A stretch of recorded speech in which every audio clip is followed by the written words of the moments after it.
بسم اللہ الرحمن الرحیم. فقال رسول اللہ صلی اللہ علیہ وآلہ وسلم ان الحسین مصباح الہدی و سفینۃ النجات. درود بھیجیے محمد.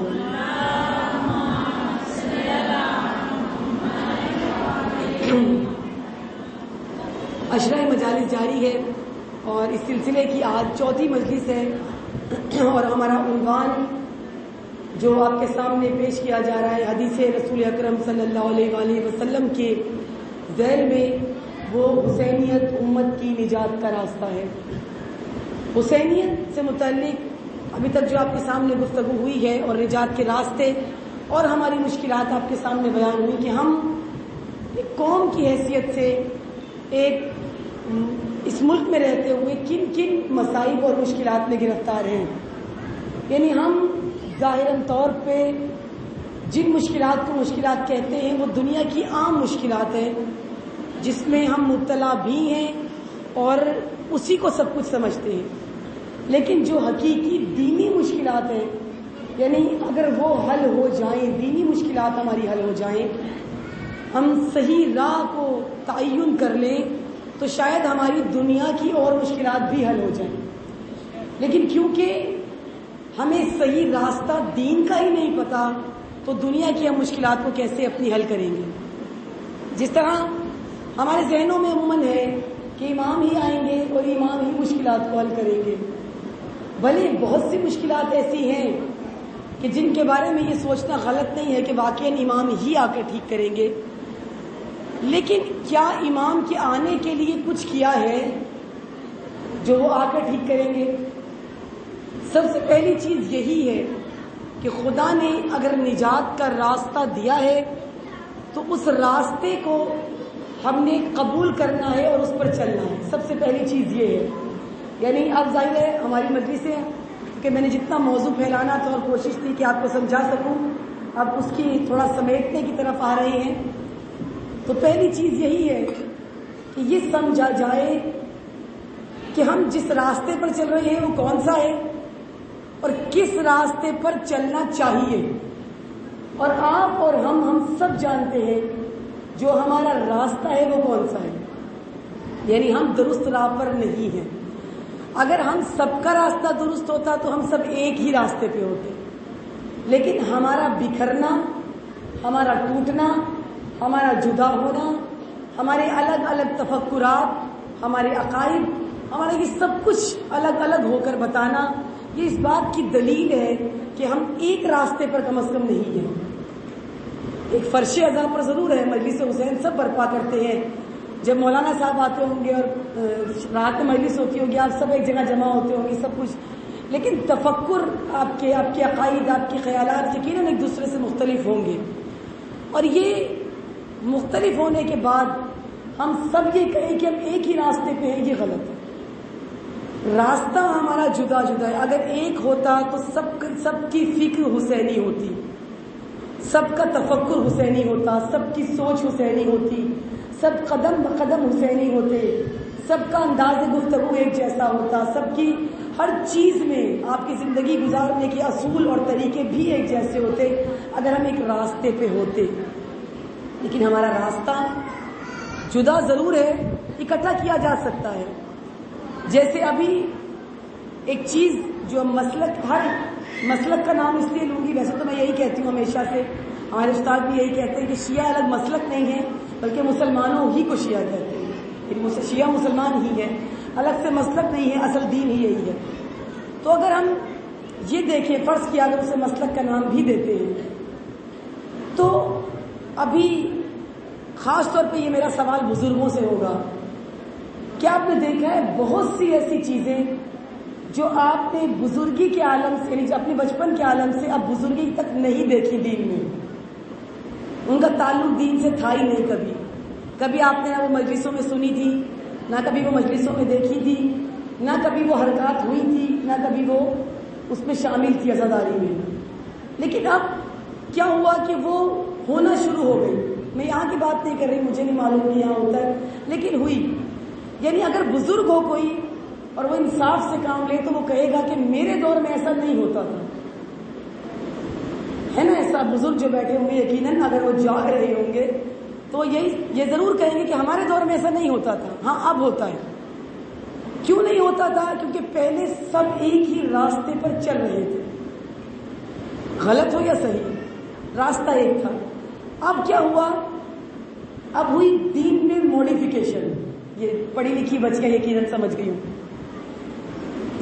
اگر شیعت کی بات کروں، موڈیفیکیشن ہوئی، یعنی اسی کے اندر کچھ جدت لے کے آئی جائے، اسی کے اندر کوئی نئی چیز ایجاد کی جائے، اسی کے اندر کوئی نئی بات ایجاد کی جائے. وہ نئی چیزوں کی ایجاد نے اصل حقیقی مقصد کو ختم کر کے نئی جدتوں نے جنم لے لیا. اب یہ نئی جدتیں جسے ہم موڈیفیکیشن کہہ رہے ہیں، یہ دین کی زبان میں بدعت ہوتی ہے، یعنی اپنی طرف سے کوئی چیز نہیں ایجاد کر لینا. یہ ایجاد ہوئی اور یہ سب نے نوٹ کی ہوں گی، بزرگ و جوان سب نے، لیکن ہوئی. اب اس کو جدت کا نام دے کر اور وہ اس میں شامل کر دی. اس کا نقصان کیا ہوا؟ اس کا نقصان یہ ہوا کہ جو عزاداری کی حقیقت تھی، جو عزاداری کا اصل تھا، جو کربلا کا مقصد تھا، جو عزاداری کا مقصد تھا یا عاشورے کا مقصد تھا، وہ کہیں دب گیا اور باقی سب چیزیں اوپر ابھر کے آ گئی. سب رسومات، ہر چیز اوپر آ گئی. اصل ہدف ہم نے دبا دیا اسی موڈیفیکیشن کی وجہ سے. اسی نئی جدید چیزیں، ایک سے ایک چیز اس کے اندر چینجنگ کرنا، ایک اصل چیز کے اندر کچھ نئی چیز ڈال لینا. اگر تبدیل کرنا ہوتا اسی شریعت دین کو، اسی سب چیزوں کو، تو امام حسین سے بہتر کوئی تبدیل نہیں کر سکتا.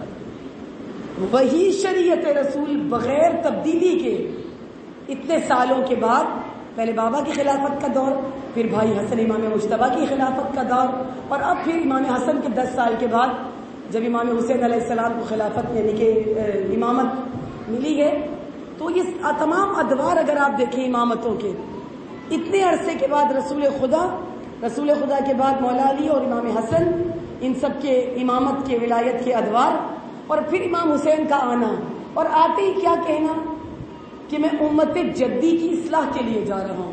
یعنی امت میں گڑبڑ ہو گئی ہے. کیا گڑبڑ ہوئی ہے؟ اصلاح تو گڑبڑ کی جاتی ہے نا، کچھ چیز خراب ہو جائے اس کو ٹھیک کیا جاتا ہے، اس کی اصلاح. میں یہ نہیں کہا کہ میں کچھ نیا بتانے جا رہا ہوں، کوئی جدید بتاؤں گا، کوئی نئی بات بتانے جا رہا ہوں، ایسا نہیں کہا. دین وہی، شریعت وہی، اسلام وہی، سب کچھ وہی، احکام وہی. یہ بھول گئے. اب انہوں نے کیا کیا ہے؟ اب ان پر جو حاکم مقرر ہوا ہے، اب کسے کہتے ہیں موڈیفیکیشن، یہ جو حاکم ان پر مقرر ہوا ہے یہ دین میں تبدیلیاں لا رہا تھا. اور دین میں تبدیلی دین کے صاحب کو قبول نہیں ہے، یعنی شریعت کے حاکم کو یا شریعت پھیلانے والے کو یا شریعت کے مبلغ کو دین میں تبدیلی قبول نہیں ہے، وہ کبھی قبول نہیں کرے گا. آپ یہ جو میں ماؤں سے اس لیے مثال دیتی ہوں کہ شاید بچیوں کی سمجھ میں یہ چیز زیادہ جلدی آ جائے، اور اگر کوئی بات عجیب لگے، بری لگے یا سمجھ نہ آئے تو میں اس لیے آج چوتھی مجلس میں کہہ رہی ہوں، اپنے سے مطلب نہ نکالیے گا. میں یہیں آتی ہوں روز، میرے سے سوال کر لیجئے گا، میں اس کا جواب دے دوں گی. خود سے کوئی معنی مت نکالیے گا کہ یہ کہنا چاہ رہی تھی میں. تو وہ جو جدید کر رہا تھا وہ دین میں یہ کہہ لیجئے ختم تو وہ دین کو کرنا چاہتا تھا، لیکن ظاہری طور پہ وہ دین میں چینجنگ کر رہا تھا. دین کا ایک ایسا چہرہ جو نہیں تھا وہ اس چہرے کو دکھا رہا تھا، لوگوں کو وہ پتا چل رہا تھا. اب جب دین پر حرف آئے، جب گھر میں بگاڑ پیدا ہوتا ہے کسی خاندان کے اندر، تو سب سے پہلے اس گھر کو سنبھالتی ہے ماں، باپ یا ماں، جو بھی جس کا بھی نظام گھر میں چلتا ہے، کہیں ماں کی چلتی ہے کہیں باپ کی چلتی ہے. تو ماں یا باپ اس گھر کے نظام کو فوراً کنٹرول کر لیتے ہیں. جہاں بہن بھائیوں میں زیادہ جھگڑے ہوتے ہیں، ماں یا باپ ہو تو اسے کنٹرول کر لیتے ہیں، سمجھا دیتے ہیں، بات ختم کر دیتے ہیں، مسئلہ بڑھنے نہیں دیتے. یعنی وہ فوری طور پہ ایکشن کرتے ہیں، ایکشن لیتے ہیں جو بھی خاندان میں فساد ہونے والا ہوتا ہے. اگر یہ بڑے، یہ ماں باپ، یہ اس گھر کے ولی، سربراہ اگر یہ ایکشن نہ لے تو یہ خاندان کے معمولی جھگڑے بہت طول پکڑ جاتے ہیں. بہن بھائی بچھڑ جاتے ہیں، خاندان جدا ہو جاتے ہیں، آپس میں بھائی جدا ہو جاتے ہیں، بہت دوریاں ہو جاتی ہیں. اگر فوری ایکشن نہ لیا جائے، اور اگر ماں باپ کی بعض جگہ ایسا ہوتا ہے ماں باپ نہیں رہتے، سرپرست نہیں رہتے، ولی نہیں رہتے، یہاں کا حال بھی دیکھا ہے آپ نے کہ جہاں کوئی بڑا باقی نہیں رہتا یا بڑے کی سنی نہیں جاتی، اور اگر بڑا باقی نہ رہے تو اینڈ کیا ہوتا ہے؟ وہ گھر برباد ہو جاتا ہے۔ وہاں کوئی فوری طور پہ تیسرا تو آ نہیں سکتا، کیونکہ فوراً کہا جاتا ہے کہ ہمارے گھر کا معاملہ ہے۔ خود ہم اپنے گھر کے معاملے کو پوری دنیا میں اچھالتے ہیں، لیکن جب کوئی صلح کے لیے آتا ہے تو ہم کہتے ہیں یہ ہمارا فیملی میٹر ہے، یہ ہمارے گھر کی بات ہے، گھر کا معاملہ ہے۔ کسی کو شکوہ کرتے ہوئے گھر کا نہیں ہے، کسی کو بتاتے ہوئے گھر کا نہیں ہے، لیکن جب کوئی صلح کے لیے آئے گا تو کیونکہ وہاں صلح کرنا نہیں چاہتے، غلط فہمیاں اتنی بڑھ چکی ہوتی ہیں کہ اب صلح کی گنجائش باقی نہیں رہتی۔ یہ مثال اس لیے دی کہ دین میں یہی ہے، اگر دین میں جو بگاڑ آ رہا ہے اس کا فوری طور پہ ایکشن نہ لیا جائے، فوری طور پہ اس پر حملہ نہ کیا جائے جو دین پر حملہ کر رہا ہے، تو پھر دین میں جو بگاڑ آتا ہے وہ اتنا برا ہوتا ہے، اتنا برا ہوتا ہے کہ پھر اس کو پلٹانا بہت مشکل ہو جاتا ہے۔ 25 سال مولائے کائنات جب خاموش رہے اور مختلف حکومتیں آتی رہی، اس 25 سال میں جو دین کی شکل بگڑی، یعنی ولایت کی جگہ آ کے ملوکیت لے لی، اپنی مرضی کے حاکمیت شروع ہو گئی، دین کی شکل بگڑ گئی، جبکہ رسول نے کہیں نہیں کہا تھا کہ اپنے مرضی سے تم اپنے حاکم کو چنو گے۔ جب اصل جانشین کو چھوڑا، جب اصل حاکم کو چھوڑا، ایک طرح سے دین کو چھوڑ دیا۔ جب آپ نے دین کو چھوڑا تو دین میں بگاڑ آنا شروع ہوا۔ 25 سال میں دین کی شکل بگڑ گئی۔ کتنی بگڑی؟ اگر درود بھیجے محمد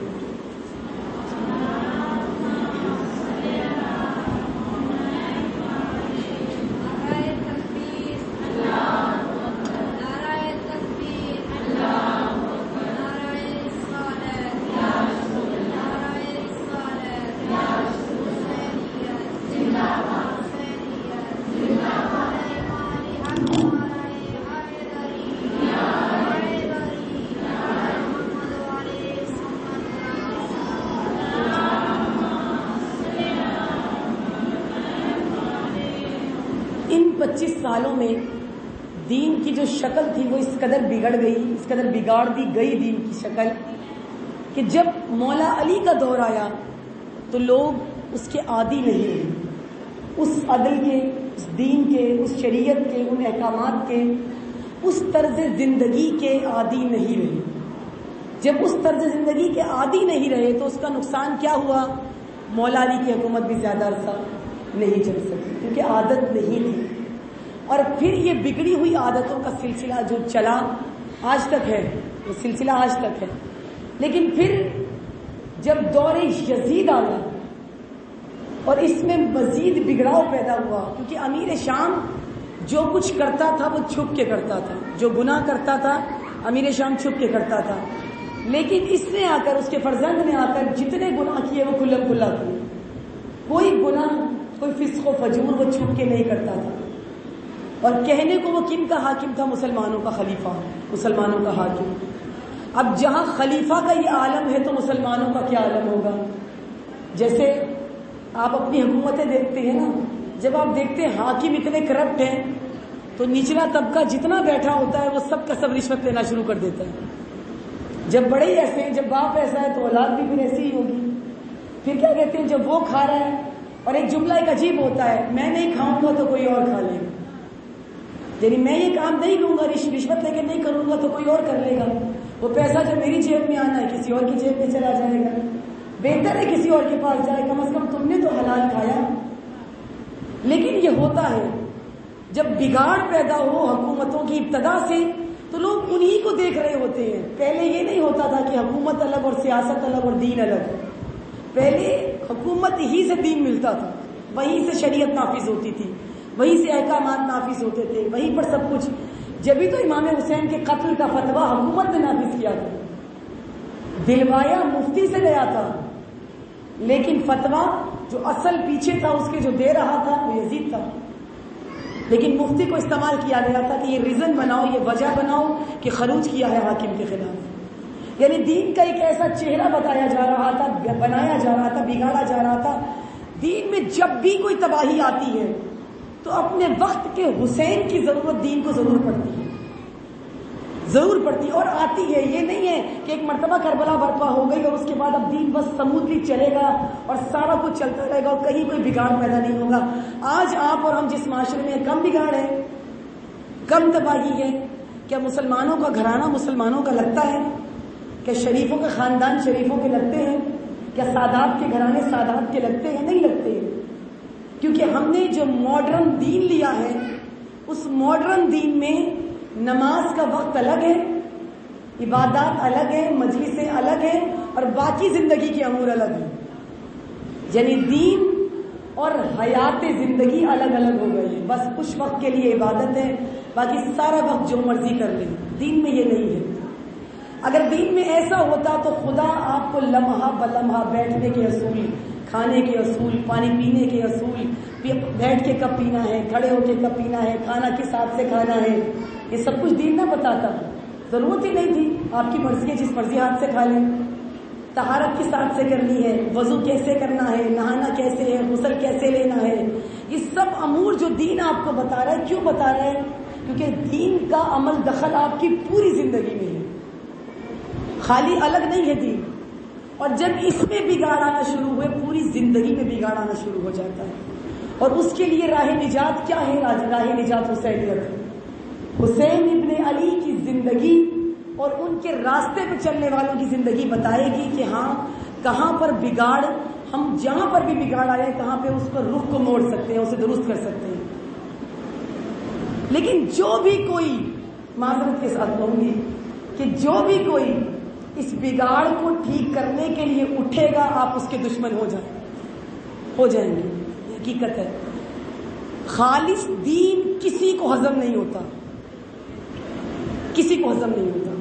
جب مولا علی کو ظاہری خلافت ملی ہے، آپ اور ہم ہیں نا، ہم مولا علی کے کتنے گن گاتے ہیں، کتنے فسانے پڑھتے ہیں، کتنے فضائل پڑھتے ہیں، کتنی واہ واہ کرتے ہیں، اٹھتے ہوئے یا علی، بیٹھتے ہوئے یا علی، کوئی مشکل آ جائے تو یا علی، منتوں میں یا علی، منتوں میں یا علی، نمازوں میں یا علی، ہر جگہ یا علی کی صدائیں ہماری بلند ہوتی ہیں۔ ہم کتنا پکارتے ہیں مولا کو۔ لیکن اگر وہی مولا آئے اور آپ سے آپ کی آسائشیں چھین لے، آپ کی سہولیات زندگی چھین لے، آپ کو کہے دو نہیں ایک روٹی کھانی ہے، شکم پر کر کے نہیں کھانا، جو خود کھا رہے ہو آدھا ہمسائے کو دے دو، جو رزق تمہارے پاس ہے، جو دولت تمہیں ملی ہے اس میں سے آدھے مفلس کو دے دو، جو تمہارا بچہ کھا رہا ہے آدھی روٹی توڑ کر کسی غریب اور یتیم کو دے دو، جو آٹا تمہارے پاس آ رہا ہے اس میں سے آدھا کسی یتیم کے گھر پہنچا دو، آپ چند دن تو برداشت کریں گے، اس سے زیادہ نہیں کریں گے۔ وہ جس کو ساری زندگی دم بھرتے رہے ہیں، یہ میں اپنی جانب سے نہیں کہہ رہی، جب مولا کا دور آیا تو یہ ہوا۔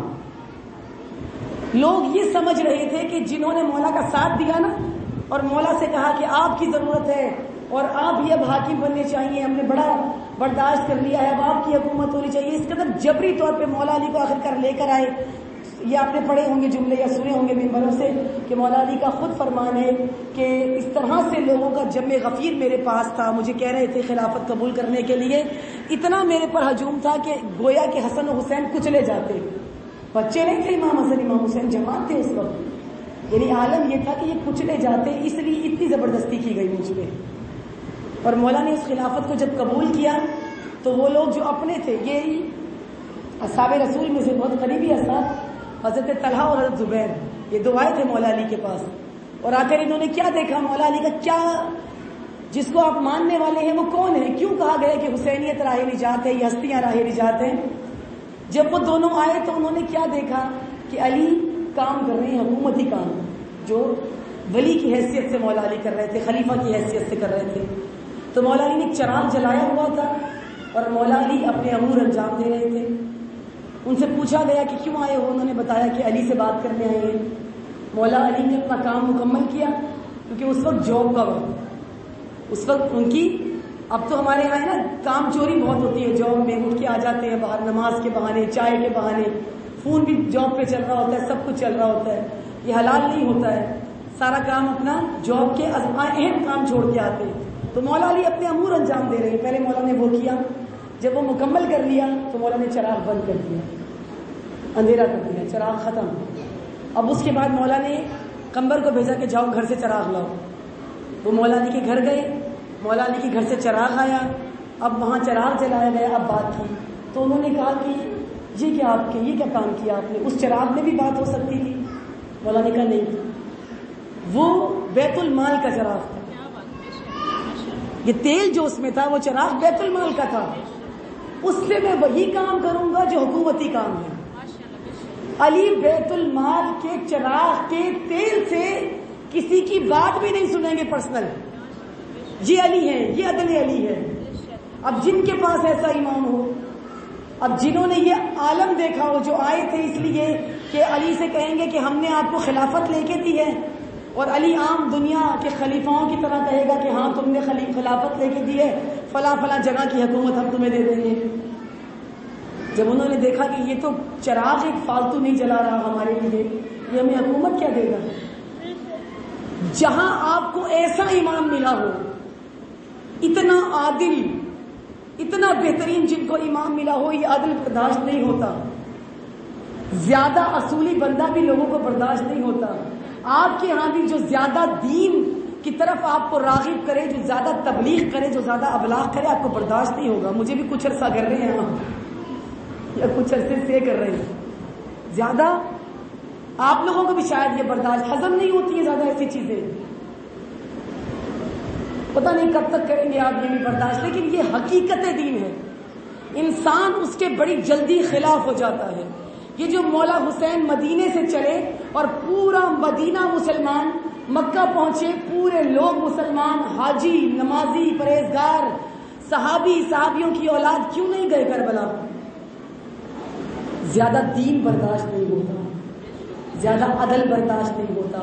جب اس راستے پہ چلیں گے جانتے ہیں کہ اس راستے پر آسائشیں نہیں ہیں، اس راستے پر آسانیاں نہیں ہیں، اس راستے پر مخالفتیں ہیں، اس راستے پر طنز ہے، اس راستے پر تانے ہیں، اس راستے پر مشکلات ہیں، اس راستے پر اپنوں نے چھوڑ دینا ہے.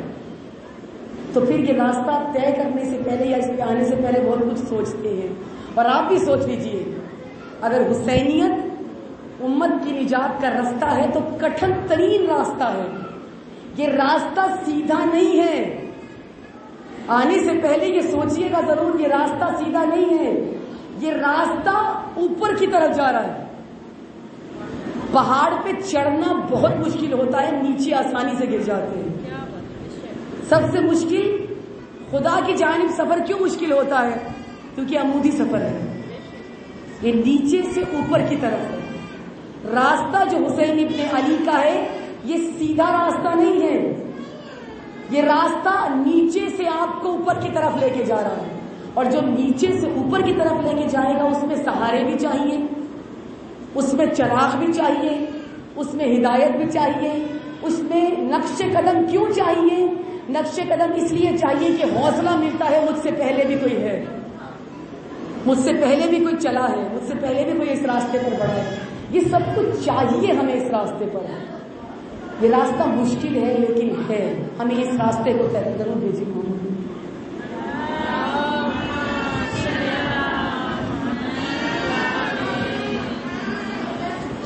خدا کا فرمان ہے کہ ہم تمہارا امتحان لیں گے اولاد کے ذریعے سے. یعنی اولاد کو لے بھی سکتے ہیں، اولاد خراب بھی ہو سکتی ہے، کوئی بھی خدا امتحان لے گا. اولاد کے ذریعے سے، مال کے ذریعے سے، جان کے ذریعے سے. یعنی خدا انسان سے امتحان لیتا ہے اور انہی چیزوں کے ذریعے سے خدا امتحان لیتا ہے انسان سے. اور پھر خدا کہتا ہے کہ جو اس امتحان میں پورا اترے گا وہ صابر ہوگا. اب صابر ہماری زبان میں کس کو کہتے ہیں؟ کہ جس پر جتنے مرضی ظلم و ستم کر لیے جائیں وہ خاموش رہے. جبکہ امام حسین یہ نہیں کہتے. امام حسین یہ نہیں کہتے کہ تم پہ جتنے مرضی ظلم ہو تم خاموش رہو. ظلم کا مقابلہ کرو، ظالم کے مقابلے میں کھڑے ہو جاؤ، ظالم کے مقابلے میں ڈٹ جاؤ. ظلم برداشت نہیں کرنے، ظالم کے مقابلے میں ڈٹ جانا ہے. تو مظلوم کو صابر نہیں کہا جاتا. مولا حسین کو صابر کیوں کہا جاتا ہے؟ اس ہماری زبان میں اس لیے کہ اتنے ظلم ہوئے، اتنی پریشانیاں آئیں، بیٹے ذبح ہو گئے، بہنوں کی چادریں چھن گئی، غریب الوطن ہوئے، لاشا پامال ہوا، سر تن سے جدا ہوا، اس لیے امام صابر ہے. سب کچھ بھوک پیاس برداشت کی، امت کی تکلیفیں برداشت کی، اس لیے صابر ہے نا. صابر اس کو کہتے ہیں. خدا کیا کہہ رہے ہیں قرآن میں کہ امتحان لیں گے اولاد کے ذریعے سے، مال کے ذریعے سے. یہ جو امتحانات خدا بتا رہا ہے اس آیت میں، یہ امتحانات لینے کے بعد خدا اس شخص کو جو امتحان میں پورا اترے گا اسے خدا کہہ رہے ہیں کہ صابر ہے. صابر یعنی ثابت قدم، نہ وہ کہ جو ہر تکلیف پر چپ ہو جائے. جو ثابت قدم ہوگا، جو ڈٹا رہے گا، جو اپنے ارادے سے نہیں ہٹے گا، جو اپنے مقصد سے پیچھے نہیں ہٹے گا، اس کو کہا جاتا ہے صابر. اور حسین ابن علی نے کربلا میں یہ کر کے دکھایا ہے. اپنے ارادے سے نہیں ہٹے، اپنے مقصد سے نہیں ہٹے، اپنے دین سے نہیں ہٹے، اپنا سر کٹا دیا لیکن جھکایا نہیں. اور یہی ترغیب ہمیں دے رہے ہیں کہ تم پر پریشانیاں بھی آئیں گی، حق گوئی کرنے والوں پر الزام بھی لگیں گے، حق گوئی کرنے والوں پر پریشانیاں بھی آئیں گی، مشکلات بھی آئیں گی، اولاد کی تکلیف بھی دیکھنی پڑے گی، مال کی تکلیف بھی دیکھنی پڑے گی. جب یہ ذات برادری تمہیں سب چھوڑ دیں گے اور تم تنہا رہ جاؤ گے، خدا امتحان لے گا تمہاری تنہائی کے ذریعے سے.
بہت شکریہ.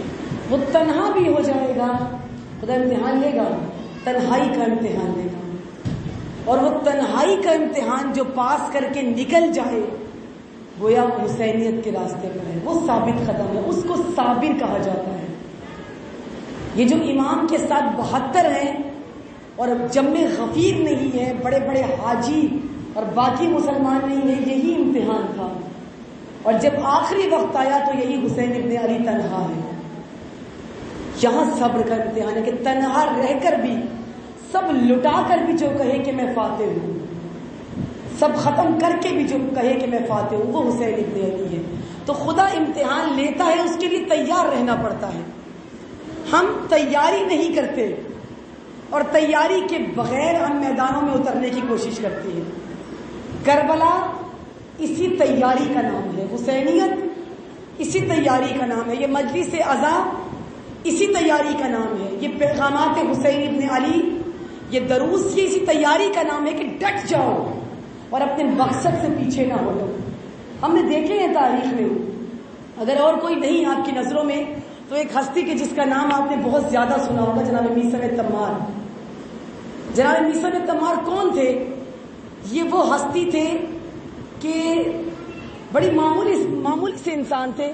کوئی اتنا یہ نہیں کہتے کہ کوئی امیر و کبیر، کوئی بڑا سردار اپنے قبیلے کا، ایسا نہیں تھا. بڑی معمولی سی ایک شخصیت ہے، مولا کے معمولی سے صحابی ہیں، مولا کے صحابیوں میں سے جید صحابی مولا علی علیہ السلام کے اصحاب میں سے ہیں.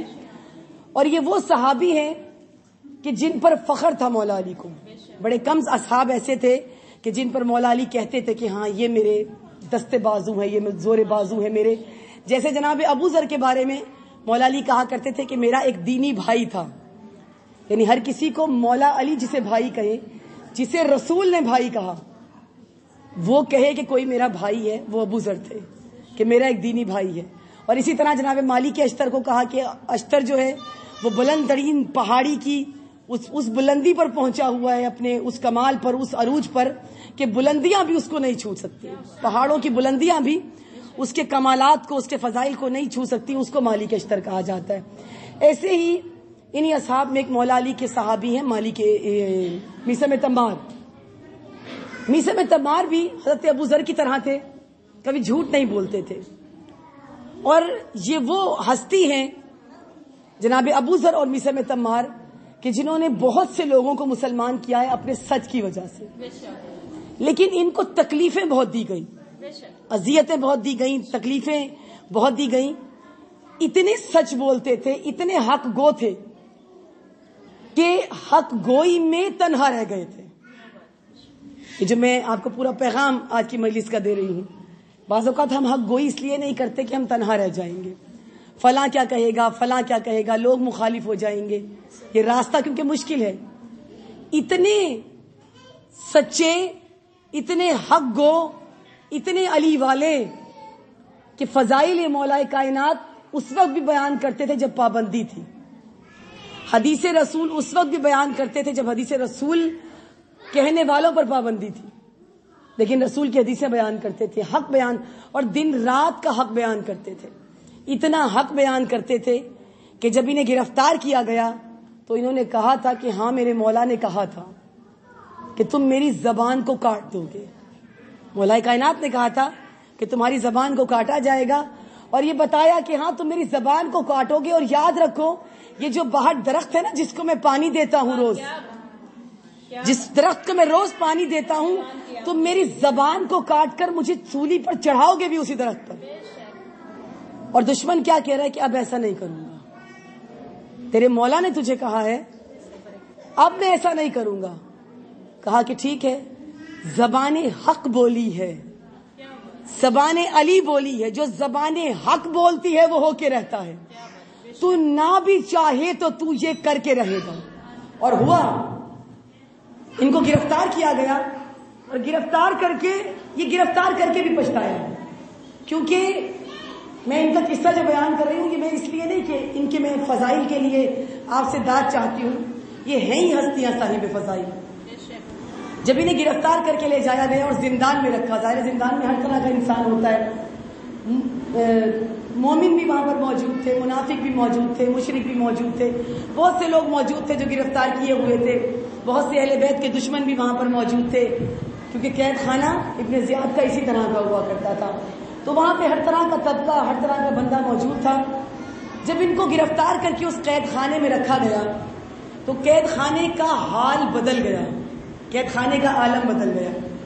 یہ قید میں تھے, زنجیروں میں جکڑے ہوئے تھے, اور اس زنجیروں کے جکڑے ہوئے عالم میں یہ تسلسل سے فضائل علی ابن ابی طالب بیان کر رہے تھے, یعنی تسلسل سے حق گوئی کر رہے تھے, حق کو بیان کر رہے تھے. جب انہوں نے حق کو بیان کیا اور لوگوں کو حقیقت پتہ چلی اہل بیت کی, تو جب ابن زیاد نے گرفتار کر کے بھیجا تھا زندان میں تب ایک میثم تمار تھا, لیکن چند دن زندان میں رہنے کے بعد جب میثم تمار کو باہر بلایا گیا تو پورا زندان میثم تمار بن چکا تھا.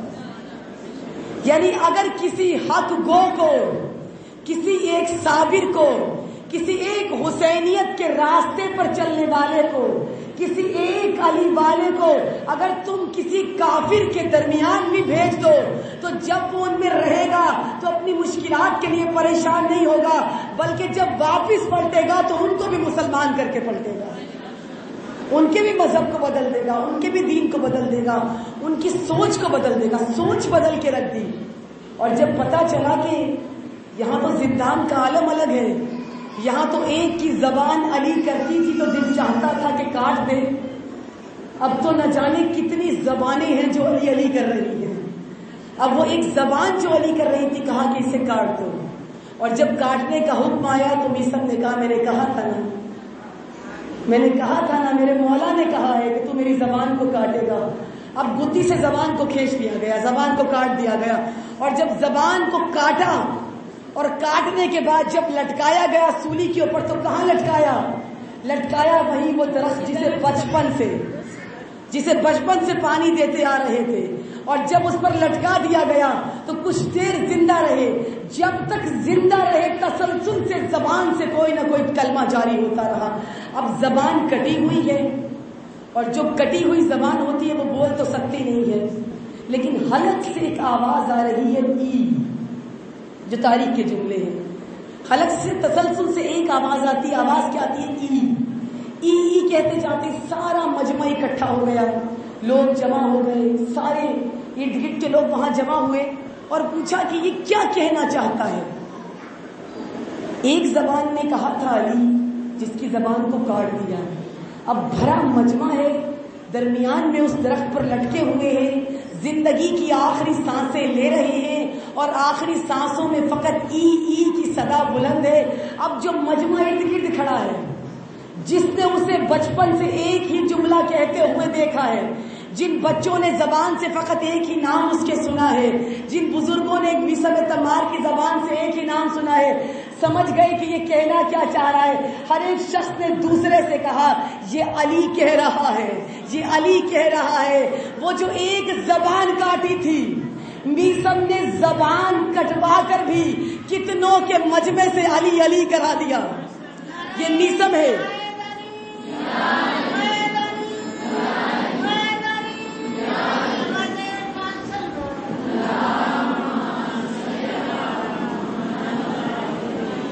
یہ میثم یعنی حق گوئی کرنے والا کوئی اور صابر اتنا ہو، صبر اتنا ہو کہ زبان کو، ہمارے اوپر کوئی مشکل آ جائے تو ہم کہتے ہیں مولا ایک تو مانتے آپ کو ہیں، آپ کے منتا دار ہیں، آپ کے علم کے سائے میں رہتے ہیں، آپ کی مجلسوں میں آتے ہیں، آپ ہی سب دعائیں کرتے ہیں اور آپ بھی دعائیں قبول نہیں کرتے، اور یہاں زبان کٹ گئی لیکن عشق علی نہیں گیا۔ یہی یہ بتانے کا مقصد کیا ہے کہ جتنی مشکلیں آ جائیں، جتنی پریشانیاں آ جائیں، کبھی پیچھے نہیں ہٹنا ہے، لیکن راستہ کس کا اختیار کرنا ہے؟ حسین ابن علی کا راستہ۔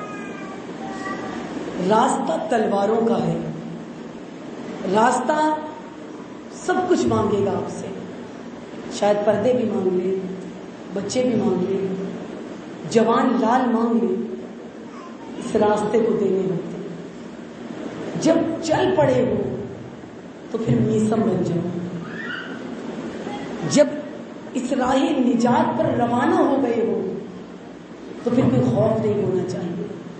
پھر بدن چاہے قاسم سلیمانی کی طرح ٹکڑے ٹکڑے بھی ہو جائے تو وہ بدن بھی چیخ چیخ کے کہے کہ ہم علی والے ہیں، لیکن راستہ نہیں چھوڑنا۔ پھر چاہے اپنے ساتھ اگر 2 لال بھی لے کر آئے ہیں، 2 اولادیں، 2 بچے بھی لائے ہیں، اگر 2 کے 2 حسین مانگے تو دونوں دے دو۔ اس راستے میں کچھ بچا کر نہیں لے کے آنا، واپس نہیں لوٹنا نہیں ہے،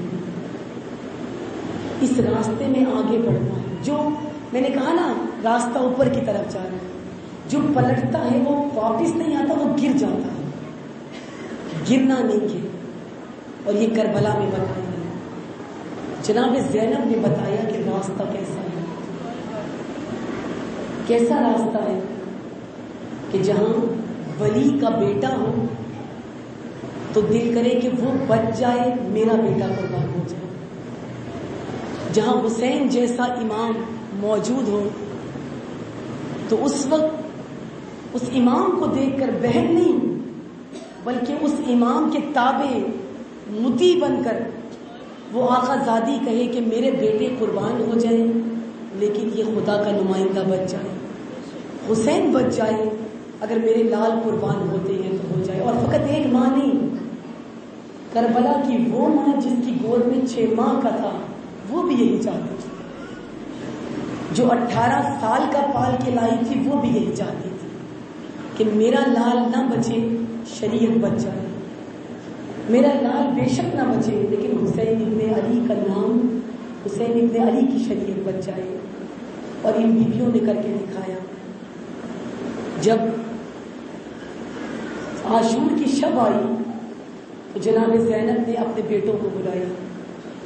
عاشور کی شب بڑی عجیب شب ہے، یقیناً آپ کے ہاں پڑھی جاتی ہوگی، شب عاشور مجلس ہوتی ہوگی۔ یہ بہت قیمتی شب ہے۔ عموماً یہ رات ہم اکثر مومنین دعاؤں میں گزار دیتے ہیں، اپنی حاجتیں لے کے جاتے ہیں، اپنی دعائیں قبول کرتے ہیں۔ یہ رات تجدید عہد کی رات ہے، اکثر لوگ عزاخانوں میں جاتے ہیں مولا کو ودا کرنے. یہ رات لبیک کی رات ہے. شب عاشور ودا کرنے نہ جائیں مولا, خدا حافظ نہ کرنے جائیں. شب عاشور بتانے جائیں جہاں 72 آپ کے ساتھ ہے وہاں ہم بھی آپ کے ساتھ ہیں. جن کی ضرورت آپ کو 1400 سال پہلے تھی وہ اب ہم نے پیدا کر دی ہے. اے مولا اب وہ آ گئے, اب ہم پیش ہیں, ہم آ چکے ہیں, ہم تیار ہیں, ہم آمادہ ہیں. شب عاشور اپنے امام سے تجدید عہد کی رات ہے. اور یہ کیسے پتا چلا؟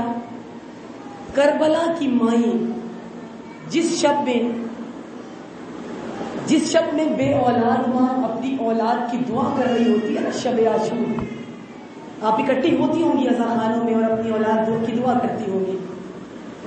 جس شب آپ اپنی اولاد کی دعا کرتی ہیں اس شب میں عاشورائی میں اپنی اولاد کی شہادت کی دعا کر رہی تھی.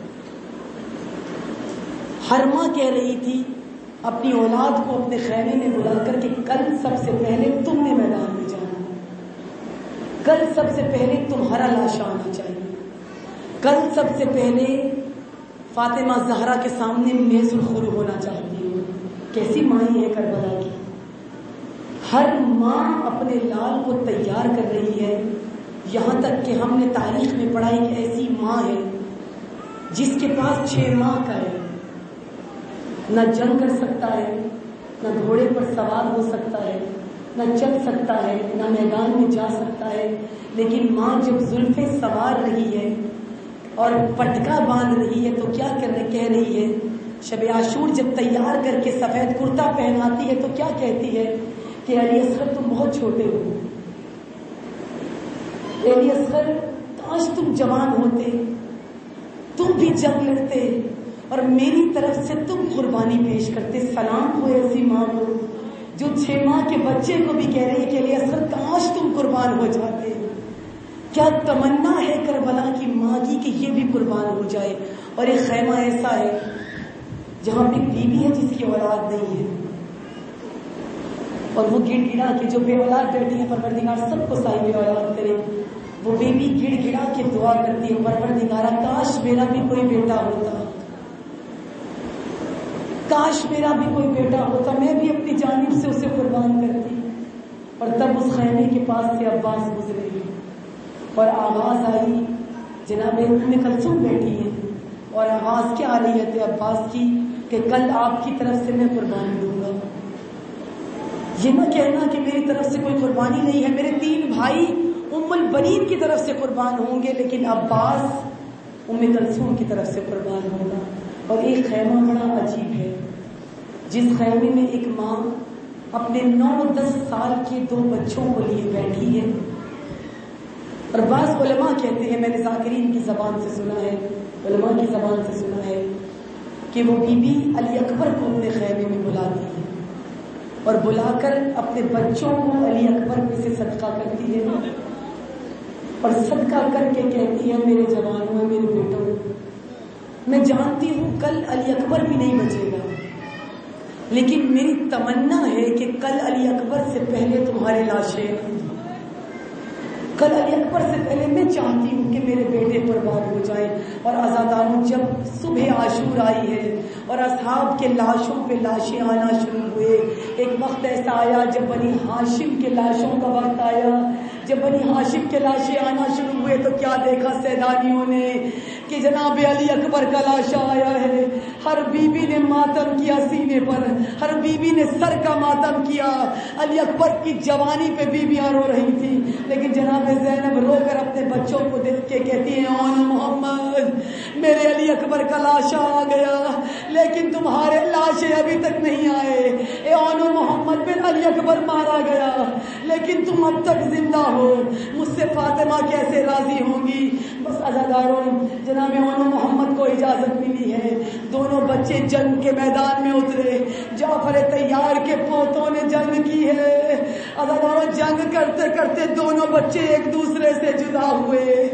دونوں بچوں کو دشمن نے گھیرا. اب جب دشمن نے گھیرا ہے نا تو چھوٹا بچہ زیادہ زخمی تھا, زیادہ دیر تک سوار نہیں رہ سکا. چھوٹا بچہ زین سے زمین پر آیا. مائیں بیٹھی ہوئی ہیں, جب کوئی بچہ گرتا ہے نا تو سب سے پہلے اپنی ماں کو پکارتا ہے. بچہ زمین پر آیا, آواز دی اماں, اماں میں گر گیا.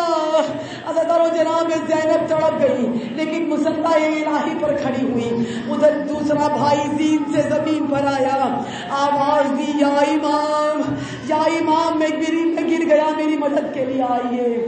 جیسے امام حسین مدد کے لیے پہنچے ہیں نا, چھوٹا بھائی تو جہان فانی سے رخصت کر چکا تھا لیکن بڑے بھائی میں کچھ سانسیں باقی تھی. رو کر کہا اے آقا, اے آقا کیا آپ مجھ سے راضی ہیں؟ میں کہتی ہوں سلام ہو آقا آپ کہ 9-10 سال کا بچہ بھی حسین کی رضا چاہتا ہے. کہا مولا کیا آپ مجھ سے راضی ہیں؟ مولا نے رو کر کہا میں بھی تم سے راضی ہوں, میری ماں زہرا بھی تم سے راضی ہے. اے میرے بچوں تمہاری ماں زینب بھی تم سے راضی ہے.